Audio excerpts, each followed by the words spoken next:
Eduardo Hutching es un distinguido periodista y escritor mexicano, originario de Mérida, Yucatán, experto en materia política y electoral.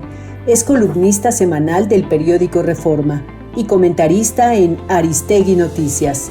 Fue jefe de redacción del Diario de Yucatán, asesor de la dirección del 1+1 con Manuel Becerra Acosta y coordinador de edición de La Jornada con Carlos Payán Belver. Entre 1999 y 2006 fue consejero del Instituto Electoral del Distrito Federal, donde presidió la Comisión de Fiscalización. Es autor de numerosos libros, entre los cuales destacan Las Conjuras, Las Nuevas Elecciones, Medios de Comunicación y ¿Qué pex con el voto? Pues aquí estamos con nuestro querido amigo Eduardo Hutching. Bienvenido. Buenas noches. Qué gusto que nos visites aquí a TV UNAM para hablar sobre pues este gran día de las elecciones más grandes de la historia, dicen, ¿verdad? Sí.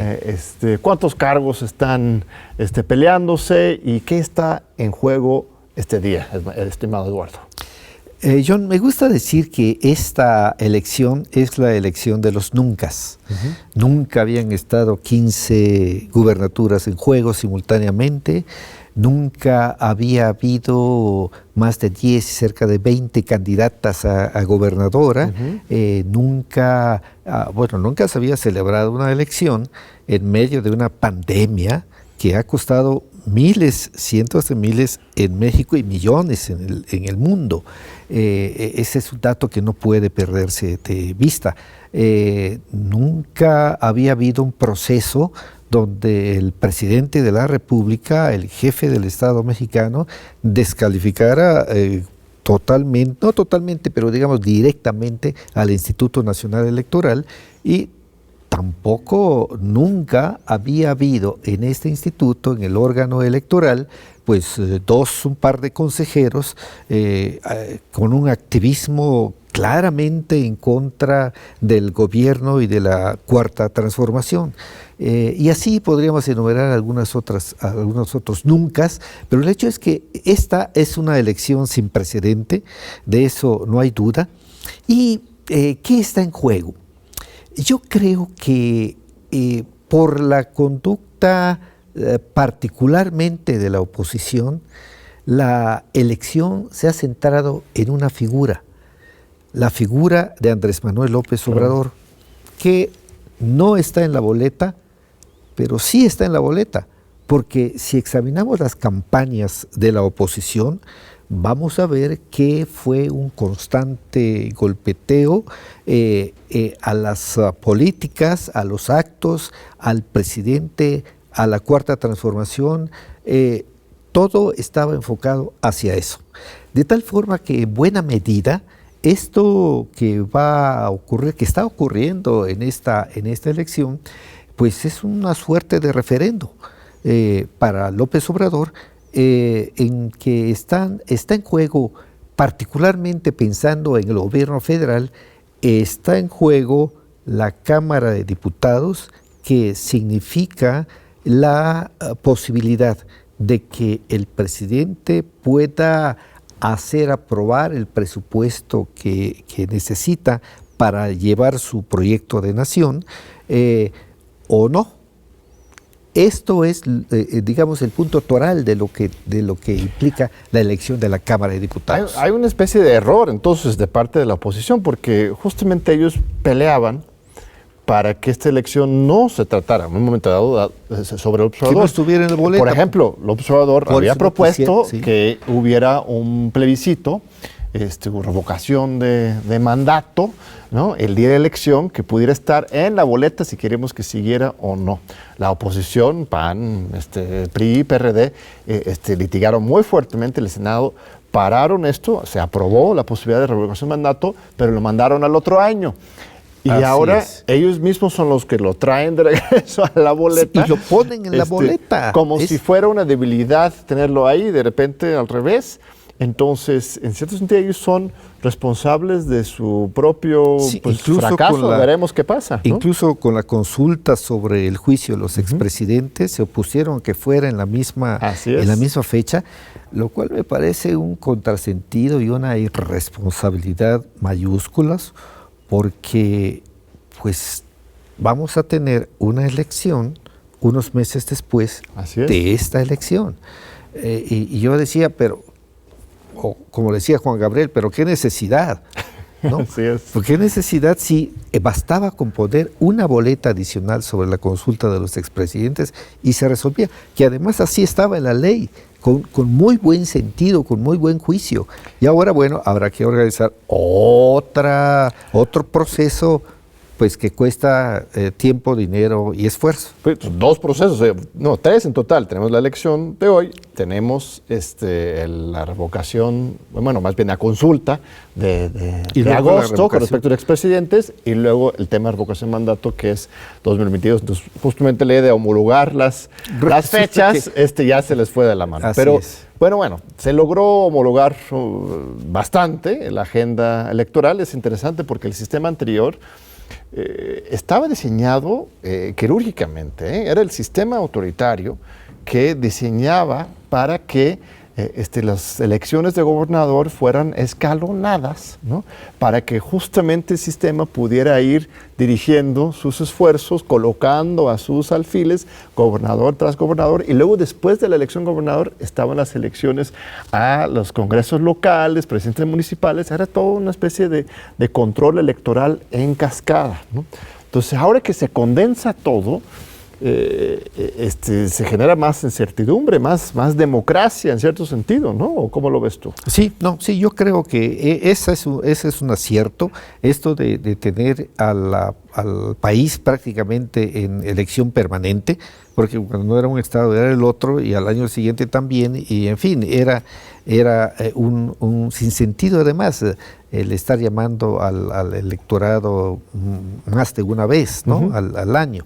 Entonces esto creo que sí es un avance, permite también, o debería permitir hacer ofertas políticas interesantes, porque lo que tenemos es que es un referendo sobre López Obrador informal, por llamarla de alguna manera, o implícito, pero es algo que ¿cómo decir?, muy sonoro por su silencio. ¿Y cuál es la oferta política de la oposición? Está claro que dejaron claro, no quieren a López Obrador, no quieren a la Cuarta Transformación, no quieren un nuevo proyecto de nación. Bueno, ¿qué sí quieren? Claro. No lo sabemos, ¿no? Entonces, pues recuperar sus privilegios, ¿no?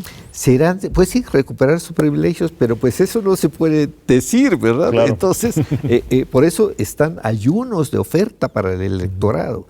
Y habrá que ver cuando se conozcan los resultados definitivos, porque ahora, bueno, todavía no conocemos siquiera los preliminares. Habrá que ver qué tanto resultado le da a la oposición esta estrategia de descalificación permanente, y casi su único discurso era lo mal que ha hecho el gobierno federal, todo, porque no hay nada que se salve desde su perspectiva. Habrá que ver si esa estrategia le da resultados a la oposición. ¿Y cómo vamos a juzgar eso? O sea, hoy en la noche, a la medianoche, ya tendremos datos más certeros, mañana también. ¿Cuáles serían los datos que para ti indicarían quién ganara, quién perdiera en general esta elección? Yo creo que lo más llamativo es cómo quedará la integración de la Cámara de Diputados.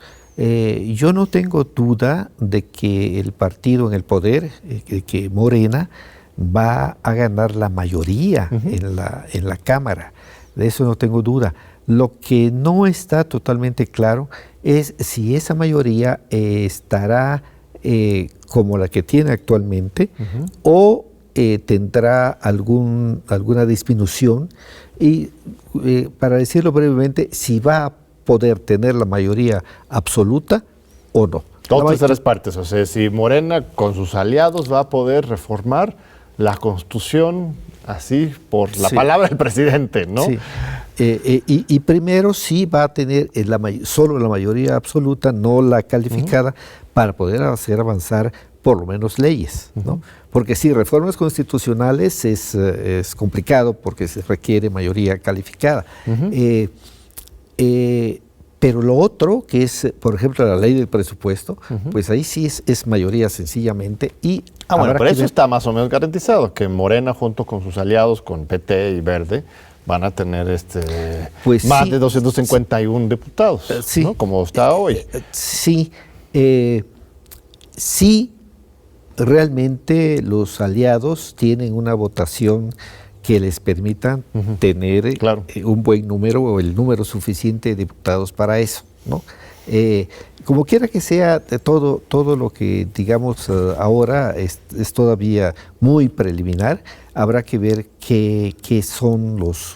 cuáles son los resultados definitivos una vez que se haga el cómputo, ¿no? Mientras tanto, yo creo que sí es previsible esto, que Morena conserve la mayoría en la Cámara.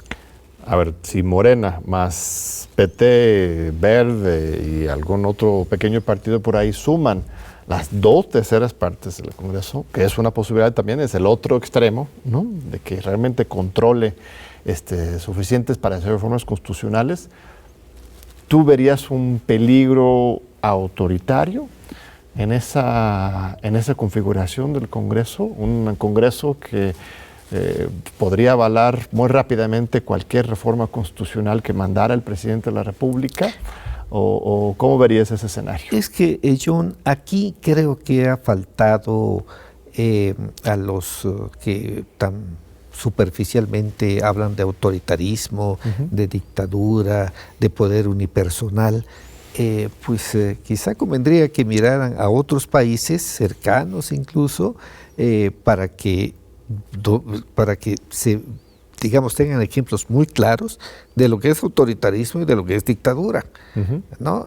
Aquí curiosamente se habla de dictadura cuando nunca había habido una libertad de expresión como la que hay ahora. Y no les pasa nada a los malquerientes del presidente, que además es correcto, ¿no?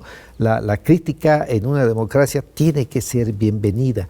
Por supuesto, no podemos pedir que la aplaudan desde el gobierno, ¿no? Pero debe ser bienvenida, debe ser analizada. La crítica que está hecha con fundamento, ¿no? Pero a cambio de eso, John, lo que tenemos es sobre todo en redes sociales y en algunos programas radiofónicos, una descalificación, una rabia mal contenida, ¿no? de alguien que ve que lo que nunca quiso está avanzando, ¿no? Y esto, pues, ciertamente ensombrece y enloda la discusión, lo que tendría que ser una discusión inteligente, argumentativa, incluso para el desacuerdo o para el acuerdo, pero hecha con argumentos reales, fundamentados. Eso pues no lo estamos viendo. Sí, nunca antes se le ha criticado de manera tan frontal, frontal quizás, pero sin bases, con insultos y ataques desde concesiones públicas, con radio y televisión, como antes. Esto nunca lo hubiera permitido Peña Nieto, Calderón, ni se diga de las décadas anteriores. Y en eso tenemos un claro ejemplo como Carmen Aristegui, a quien la corrió Calderón una vez y luego Peña, ¿no? Entonces, eso no lo hemos tenido ahora. Como decía, no pasa nada. Pero lo curioso es que a pesar de esto, de esas pruebas tan evidentes, pues se habla de que no hay libertad de expresión, de que se reprime. Bueno, digo, ¿dónde está la represión? A no ser que quieran entender como represión la exhibición que se hace en algunas mañaneras de algunos periodistas. Claro. ¿No? Y sí, yo veo que en este terreno, John, hay esa expresión rabiosa, realmente rabiosa, no tanto porque se vea el error, las malas decisiones en el gobierno, sino que hay una razón más cercana a quienes así actúan, que es el hecho de que ya no tienen los contratos millonarios que antes tenían del gobierno federal, ¿no? Esos contratos millonarios en buena hora se terminaron, y así se explica esta casi uniformidad en los noticiarios, distintas gradaciones. Hay noticiarios muy respetables, muy críticos también, pero que lo hacen con crítica fundada, no con crítica rabiosa, ¿no?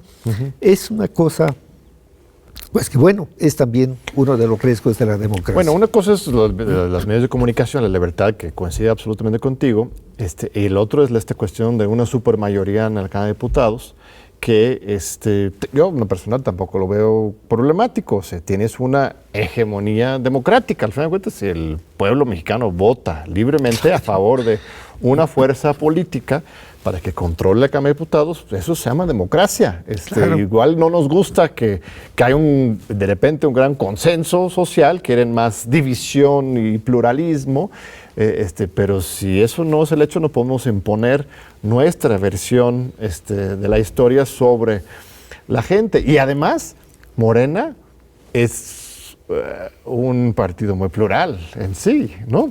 Tampoco es una sola visión. Yo diría, ¿no?, que demasiado, porque hay ahí casi cada quinteta o secteta ya es una corriente, ¿no? Y es un partido, mini partido dentro del partido. Ahí hay mucho trabajo que hacer por parte de los dirigentes de Morena, porque uno de los déficits de nuestra democracia es justamente la democracia interna de los partidos, ¿no? Los partidos parecieran decir, hágase la voluntad de Dios, pero los bueyes del compadre, ¿no? Pero y aquí dentro, ¿qué pasa, no? La imposición, la falta de acuerdo, y ahí hay una gran tarea, que por cierto les corresponde a los militantes también, ¿no? A los militantes, y no de un solo partido, sino de todos. Así es. Te voy a interrumpir, estimado Eduardo, porque vamos a un breve corte y regresamos con este fascinante diálogo con uno de los grandes expertos en materia electoral y político en este país, Eduardo Juchín. No se vaya. Aquí seguimos con Eduardo Juchín. Muchas gracias, Eduardo. A ver, ya hablamos un poco sobre la Cámara de Diputados. Vamos por las competencias estatales. Son 15 gobernaturas en juego simultáneamente, la primera vez que esto ha ocurrido. Hay algunos en que los resultados pues, más o menos están cantados, pero hay otros territorios en disputa que, dependiendo de cuál lado cae la moneda, van a mandar un mensaje importante hacia la población, hacia la clase política. ¿Cuáles son para ti las contiendas más estratégicas que van a definir el sabor de esta contienda? Yo creo que está Nuevo León, desde luego, Chihuahua, Campeche, donde habrá que ver si Laida logra llevarse el triunfo, un estado donde su padre ya gobernó y donde fue un cacique temible, ¿no? El negro Sansores, que fue presidente nacional del PRI, secretario de Estado, en fin, toda una carrera. Habrá que ver cómo le va. Está Zacatecas, donde pues ahí hay una dinastía con los Monreal, ¿no? Es quizá el estado que, ¿cómo decirte?, tiene Morena, presenta un candidato que por lo menos a mí no me convence, y preocupa por esa dinastía que hay. Hay demasiados hermanos en el poder, pero bueno, ahí es una posibilidad. Está con buenas perspectivas. ¿Tú crees que Morena podría perder Zacatecas ahora que sepamos los resultados? Yo veo difícil que la pierda. Más bien simbólico, no tanto porque lo pueden perder, sino cómo lo ganan, ¿no? Así es, sí. Y bueno, ahora que dices cómo lo ganan, John, pues yo creo que de estos, yo pensaría que salvo cuando haya una demanda, una diferencia de más de 10 puntos porcentuales, yo vería que van a llegar al tribunal. Aun cuando haya una ventaja clara, no veo yo la posibilidad de que dejen de impugnar. Yo creo que a partir del 7 de junio vamos a tener un diluvio de impugnaciones a las elecciones de gubernaturas, pero también de alcaldías y desde luego de diputaciones. Ahí tenemos una... Bueno, el consejero presidente, Lorenzo Córdoba, ya adelantó sus argumentos ayudando, como suele hacer recientemente, a la oposición, diciendo que la intervención del presidente podría poner en riesgo la validez de algunas de estas elecciones, ¿no? ¿Tú ves un sesgo en esas declaraciones a favor de la oposición? Yo veo una gran imprudencia, John. Esto de que el presidente del órgano electoral, que es el encargado de organizar elecciones, no solo las federales, sino ahora tiene una participación importante en las locales, con la capacitación, la fiscalización, etcétera, esté hablando de anulación de elecciones. Es decir, está dudando de su propio trabajo y de los órganos semejantes que hay en los estados. Creo que es una declaración que muestra una gran imprudencia, para decirlo suavemente. No hay, yo no veo, pero ni si el presidente hubiera intervenido directamente en favor de su partido, que eso no ocurrió, yo no veo la posibilidad de que se anulen. Además, parece haber olvidado que en esta elección, aparte de la Cámara de Diputados, aparte de las 15 gubernaturas, hay miles de otros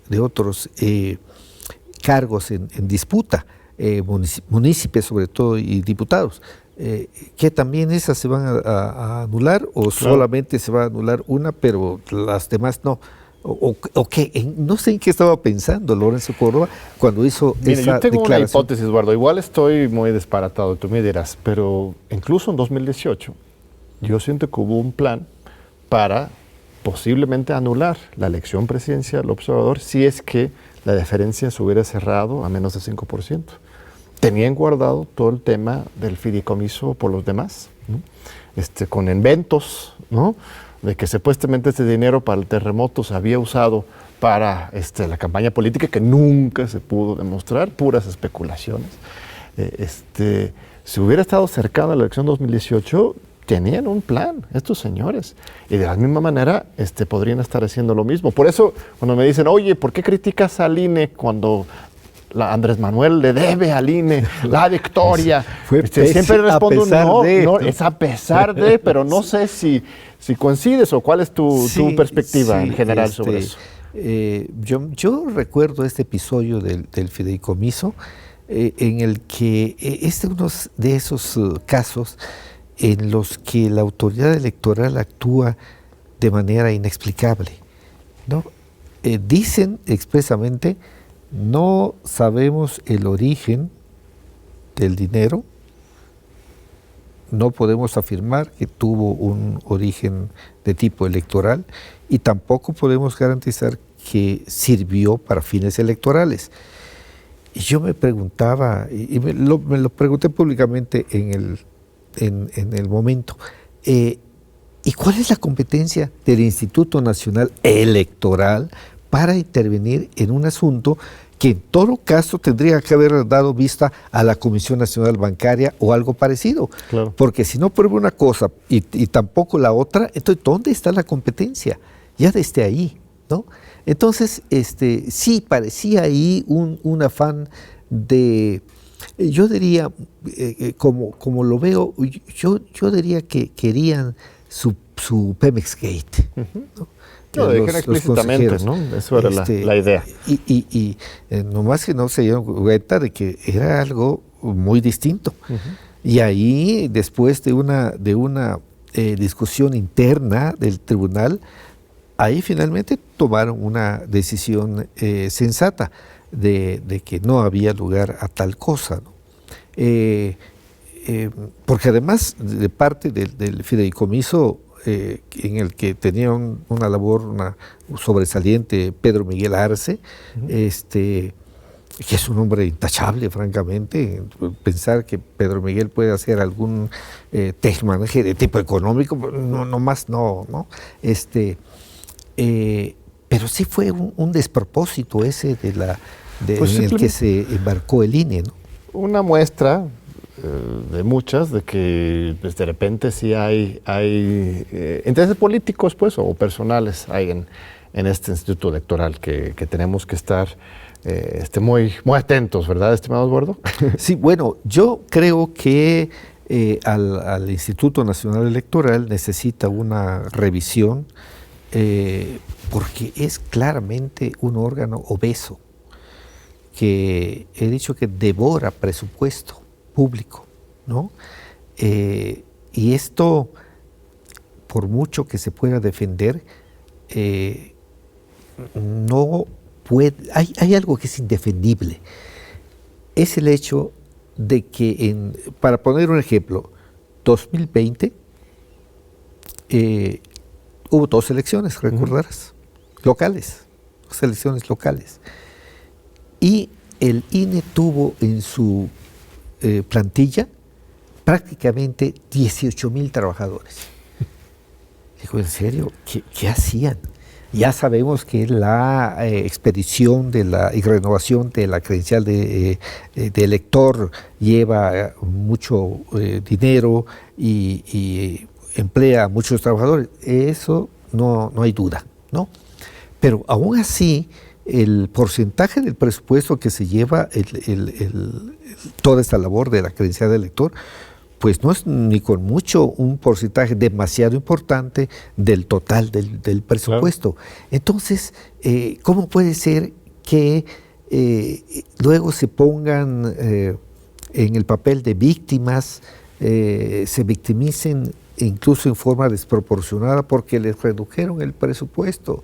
Es que nos redujeron para este año 867 o algo así, millones de pesos.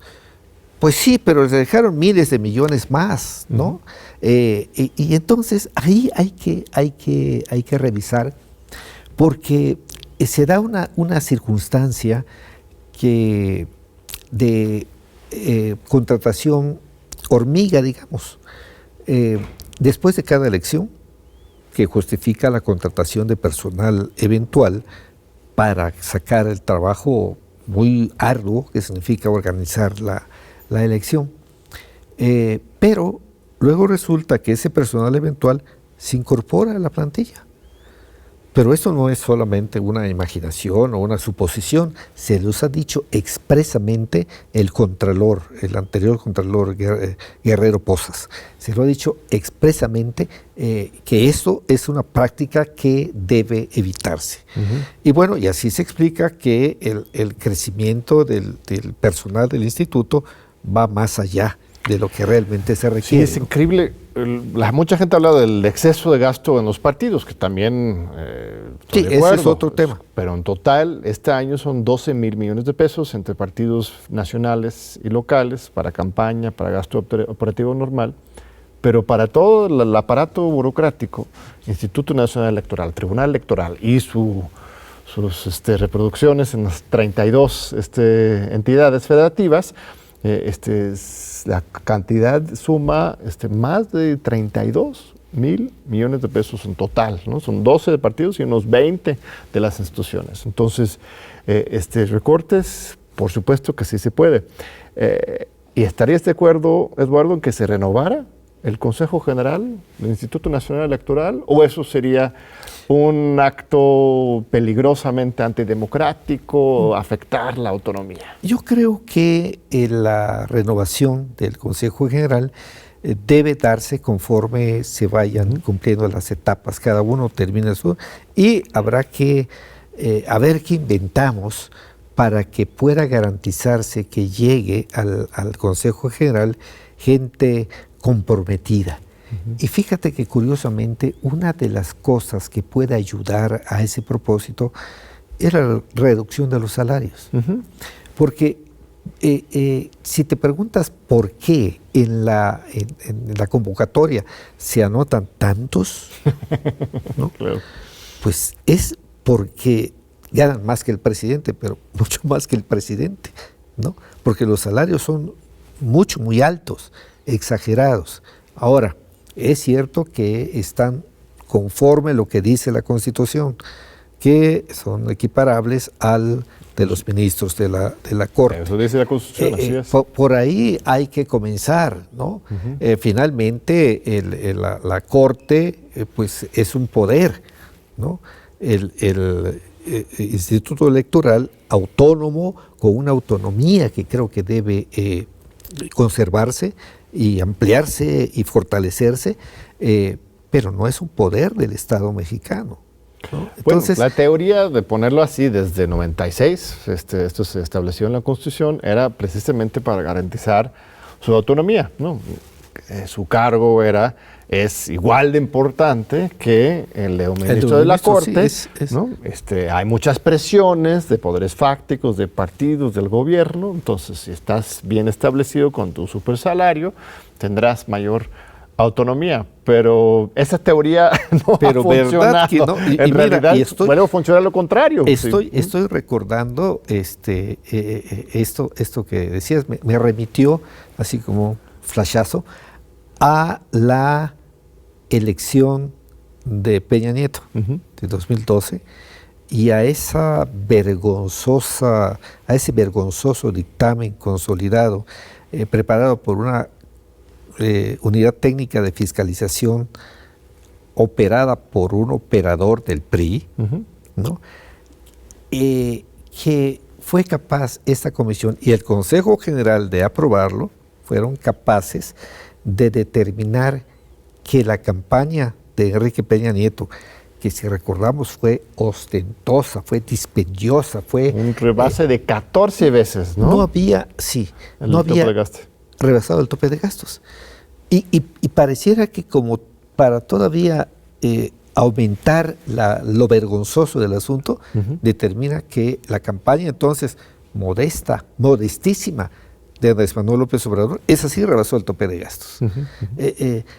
Y podemos decir, es que es otro consejo, sí. En ese consejo estaban consejeros que acaban de terminar su periodo. Así es. Hay uno que estaba allá y está ahora, que es Lorenzo Córdoba, ¿no? Que recordemos aquel episodio en el que Alfredo Figueroa se quedó solo votando en contra de aquel dictamen increíble de aprobarse, pero que se aprobó finalmente, y se quedó solo. Y uno de los que en principio acompañaron esta idea correcta de que había que volver a revisar eso, porque no podía ser, ¿no? Una cosa de ese tamaño,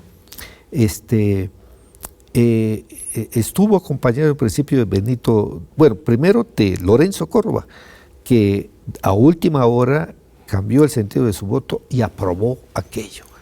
Esto es algo oprobioso que no se debe olvidar cuando se evalúe a los consejeros del Instituto Nacional Electoral. Claro, esto fue la mayor parte de la integración anterior, pero para que, digamos, sirva como ejemplo de lo terrible, de las cosas terribles que pueden hacerse en ese Consejo General. Y entonces, recordemos, ¿y de qué sirvió la autonomía del órgano en ese entonces, ¿no?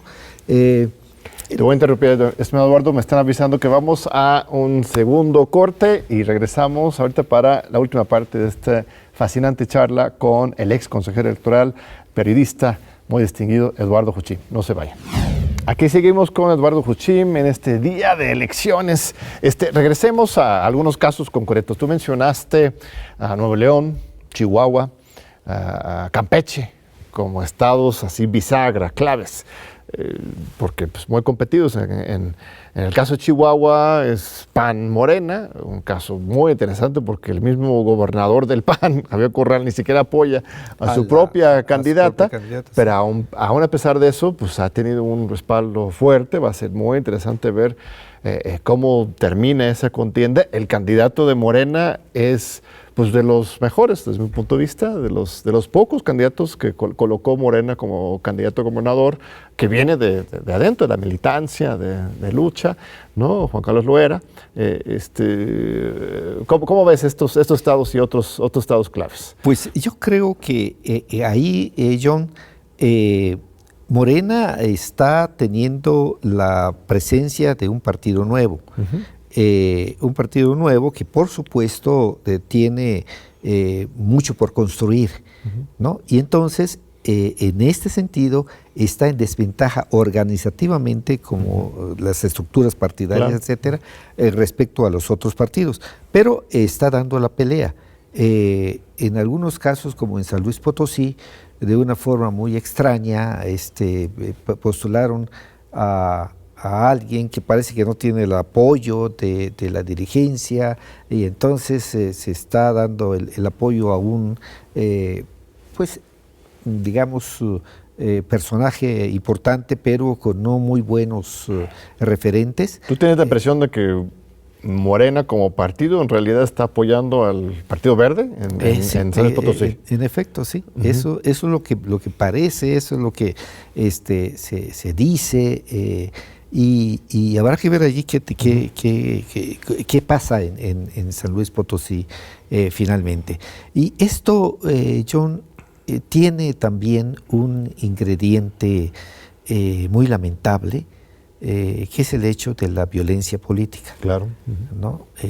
Hay demasiados casos en los que pues se ha agredido a los candidatos, se ha ejecutado a unos 90 candidatos o aspirantes a hacerlo, lo cual es otro ángulo de esta elección, pues que no hay que desestimar, porque finalmente representa una prueba de que el Estado mexicano todavía no termina de controlar la violencia.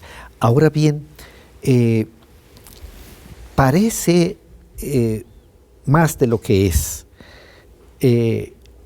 Desde luego son lamentables y son dolorosas las muertes, y son algo que no debía haber ocurrido, las ejecuciones de candidatos y precandidatos, pero el hecho es que en este proceso electoral hubo alrededor de 90 y algo candidatos y precandidatos asesinados, ejecutados, pero en el proceso electoral anterior, con mucho menor número de elecciones y de candidatos, el número fue más de 100, más de 120, creo que según Etelect está en 152 el número de ejecuciones. Claro. Comparado con ahora, pues es menos. Digo, es una comparación dolorosa, ¿no? Porque igual es terrible que haya ocurrido en esta elección. Sí. Y bueno, esto lo digo porque las elecciones estatales pues tienen este ingrediente. Ya sabemos que la delincuencia organizada le importa más el presidente municipal, claro, que el diputado federal, o el senador, ¿no? O la gubernatura, ¿no? Entonces actúa en ese sentido para poner a quien les conviene para sus actividades ilícitas, ¿no? Un indicador terrible de falta de avance, no solamente en materia de política electoral, sino en todo el país. O sea, esperemos que ya para el final de este sexenio sí se vaya cumpliendo las promesas del presidente, el compromiso del presidente de que a partir de la Guardia Nacional, este nuevo organismo nacional, se pueda realmente ahora sí poner control sobre la situación. Otro tema, estimado Eduardo, los partidos chicos. ¿Tú crees que alguno de los partidos nuevos logre sobrevivir? Necesitan llegar a tener 3% sin alianza. esa es de mis partes favoritas de la reforma 2014, que obliga a los partidos nuevos a competir solos y llegar a sus 3%. ¿Hay alguna posibilidad de que a veces redes sociales progresistas vinculado con el magisterio, el Bester Gordillo o tus líderes sindicales, Fuerza por México, muy cercano a Ricardo Monreal, y el partido Encuentro Solidario, que es el PES, ahora el nuevo PES, ¿no? Así es. ¿Alguno de ellos vaya a sobrevivir, crees? Pues yo creo que ninguno, John. Las encuestas los ponen francamente muy, muy abajo, con una votación que oscila entre el 1 y el 2%. Es decir, difícilmente lleguen al ansiado 3% que les permitiría sobrevivir. Pero además, aparte de los 3 nuevos que se irían aparentemente, quienes también están en la cuerda floja son el PRD, nada menos, el PRD y el PT. Y el Partido Verde está en el límite. De acuerdo con las encuestas, va a recibir aproximadamente el 3% de la votación, que si lo recibe, pues ya habrá conservado el registro. Oye, pero eso sería increíble. El PRD, el partido de izquierda, uno de los grandes 3 partidos de los últimos 20, 30 años, ¿perder el registro? ¿Crees que esto sea una posibilidad? Pues si creemos en las encuestas, yo creo que hay una alta posibilidad de que eso ocurra. Muy lamentable, por supuesto, porque más allá de las prácticas y de los ciertos posicionamientos, yo creo que ahí hay una contribución de izquierda que sería lamentable perder en el todavía es de izquierda el PRD, estimado Eduardo. Bueno, ¿Dónde lo ves? Ahora aliado con el PRI y el PAN. Sí, a eso iba. Que yo creo que ahí hay un error de cálculo. Ese es el problema cuando se centra todo el interés partidario y toda la actividad de la fuerza partidaria se centra en alguien, que en este caso es Morena y el presidente, ¿no? Entonces, como tenemos que derrotar al gigante, entonces no importa con quién me una. Y no hay suficiente reflexión y análisis sobre qué va a pasar si realmente uniéndose van a tener más aceptación que separados. Porque el elector tampoco es un débil mental. Así es. ¿No? El PRD unido con el PAN, pues está, y el PAN, por su parte, unido con el PRI. Bueno, ¿qué es eso, no? Para mí, mi punto de vista muy personal es que si pierde el registro del PRD sería una gran victoria para la democracia, justamente porque lo que estaríamos enviando la ciudadanía es un mensaje de que no aceptamos ese tipo de oportunismo y estos tipos de pactos con base a puros intereses, ¿no? Que justamente los electores no son tan tontos, están viendo las cosas, y sería una elección, yo creo, no solamente para el PRD, sino para toda la clase política, de afianzar esa conciencia ciudadana, pero es mi opinión. Bueno, yo creo que el PRD sí tiene que aportar a pesar de todo, pero cometió un grave error por el pragmatismo, ¿no? Pero bueno, el hecho es de que probablemente ahí esta sea su última elección, por lo menos en estos años, ¿no? Porque también es cierto que estos partidos que eventualmente pierdan su registro, pues no significa la muerte, ¿no? Pueden reconstituirse, puede haber resurrección. Como el PES, ¿no? Como el PES. Hasta la misma sigla, ¿no? En lugar de Partido de la Revolución Democrática, podemos tener de la Reformación Democrática.